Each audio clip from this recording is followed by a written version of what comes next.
Mayor Jeff Lunde from the City of Brooklyn Park joining us. Welcome again, Mayor. Thank you. It's that time of the year we start talking about budgets. Tell us about the City of Brooklyn Park as you begin to look at the budget process. What does it look like this year? Well, our goal is always to try to keep it flat for the median value.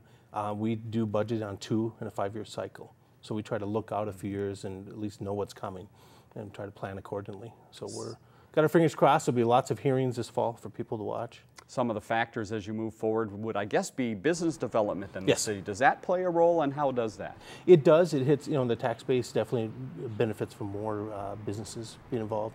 In a couple of years, we'll have Target. Their abatements will start expiring.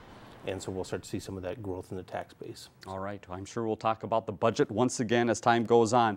Let's talk about election. It is that season as well, and you want to remind people to get out and vote. As Yes. we saw in the primary, every vote counts. It does, absolutely. And if you think it doesn't, just check out the results sometime. I just encourage people to get out there and meet their candidates. There'll be lots of information, lots of forums. And, ask them tough questions. Find out what they've done, what they want to do. And I'm just thankful that I'm not up this year. I've heard that from a few Yes. people that aren't running this year. It's nice to have the break, but in Brooklyn Park we've got some council seats, correct? Yes. So all 3 districts will have a council race, and in the West we'll have a new council member because the existing one is not running for re-election. And a few changes this year because of redistricting, so pay a little extra attention Yes. to where you vote and who's on the ballot for you. Yes, absolutely. Change. Call City Hall if you have any questions. And also absentee voting starts September 21st for people who want to get it done early. Let's talk a little bit about the sister city for Brooklyn Yeah. Park. You've got some exciting things coming up this month, actually, as we're taping this. Yeah. So we will have Vice President Boca from the country of Liberia visiting, and his visit is really to celebrate that sister city relationship that we've established with Kakada. And that's important because of our engagement with the Liberians, who make up roughly 10% of our city.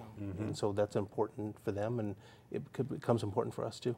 So is it something you will learn from him, or he will learn from you, or I would guess a little bit of both? I think it'll be vice versa. I think it's his turn to come here. We were there in April. Okay. And so this will be his turn to kind of return the favor and get to meet people. And so people who are interested, there'll be a community meeting for people to come and meet him. Speaking of community meetings, we talk about community engagement on a regular basis. Give us an update of how that is going and what people can look forward to. Yeah, we're trying to do a few new things and continue to expand it. A couple expansions that will be coming this fall are the river. People who really live on the river have different issues. We're going to start a couple groups with them as well. Final point we want to get to is the Recreation and Parks Master Plan. Some people maybe have been hearing about this and working on this. It is continuing to move along. Tell us where it is right now. Yeah, we've taken some more testimony. We found some groups, people that we didn't do quite the job we wanted to, and so we decided to kind of delay the process and get it right. And so we'll be getting through that here, hopefully this fall yet. All right, that public input, always important. Mayor, thanks again for right. your time. We'll talk Thank to you you again soon.